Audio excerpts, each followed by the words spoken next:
Get ready for your daily dose of marketing strategies and tactics from entrepreneurs with the guile and experience to help you find success in any marketing capacity.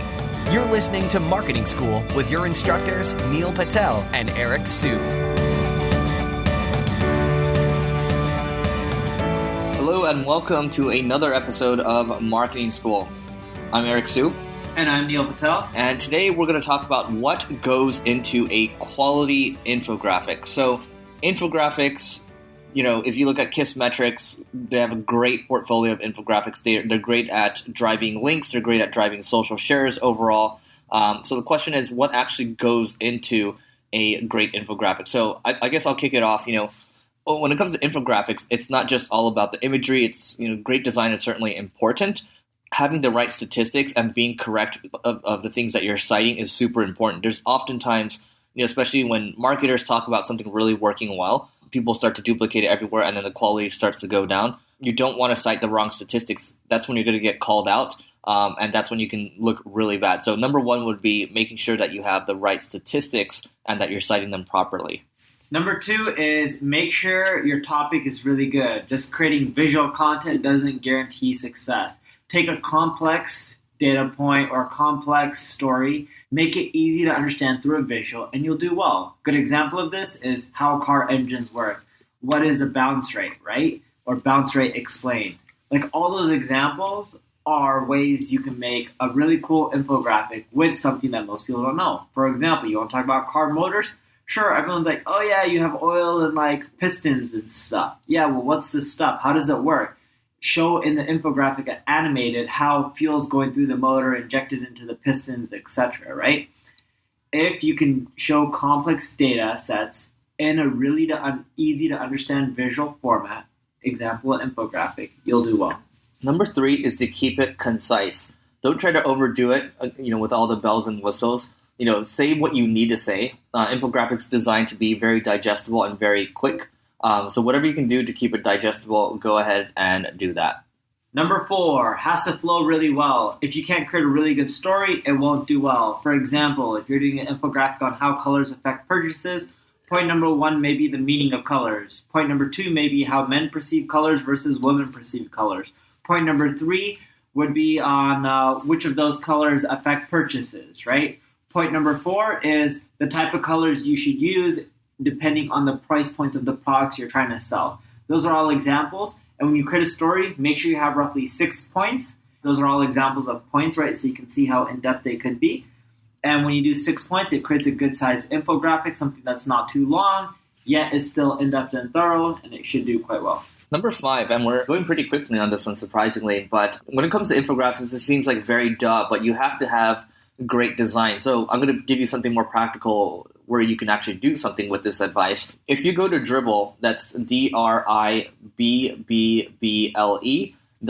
you can go to Behance, you can look at these infographic designers. You can also go to visual.ly and look for great infographic designers too. If anything, if you don't know how to do this stuff, go there and look for great inspiration first, then start to piece together what makes sense for your brand, and then go back to the drawing board and then take it to a designer. Next point is with your infographics, you want to make sure the colors aren't too crazy. This sounds really simple, but this is where a lot of people screw up. If your infographics are too crazy in color and they don't look great, no one's going to embed them on their sites. If people don't embed them on their site, what does that mean? You're not going to get that many backlinks from your infographic. So make sure your colors aren't too crazy. They're simplistic. Use a lot of whites. Don't use too many crazy colors. Make sure the text is eligible or legible. You're not using too much text, more so visuals versus sentences. And then you're putting an Embed Code Generator at the bottom of the infographic so people can embed it on their site. If you use WordPress, the plugin is called WP Embed Code Generator. Next one is the title. And this is another duh statement, right? Design, yeah. Okay, now we're talking about the title. So you have to make sure that you have the right headline. And we talk about headlines a ton on this podcast.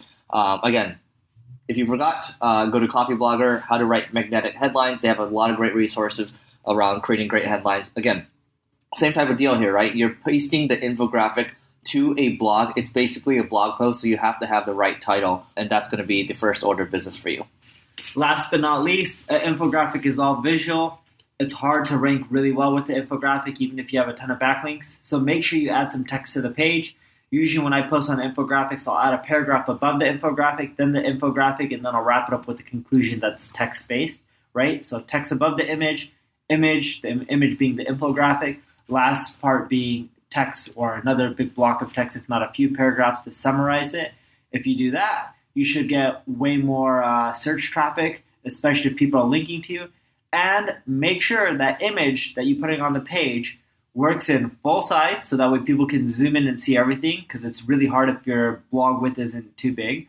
And make sure it works on a mobile device. That's really important, because if the image is too big in size, we found that it doesn't load on all mobile devices.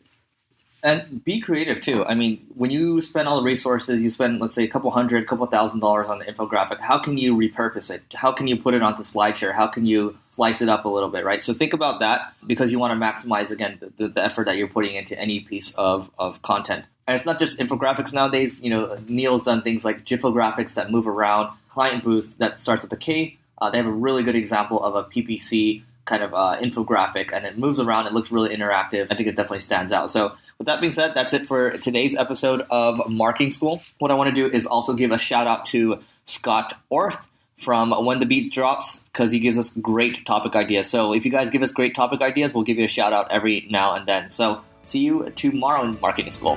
This session of Marketing School has come to a close. Be sure to subscribe for more daily marketing strategies and tactics to help you find the success you've always dreamed of. And don't forget to rate and review so we can continue to bring you the best daily content possible. We'll see you in class tomorrow, right here on Marketing School.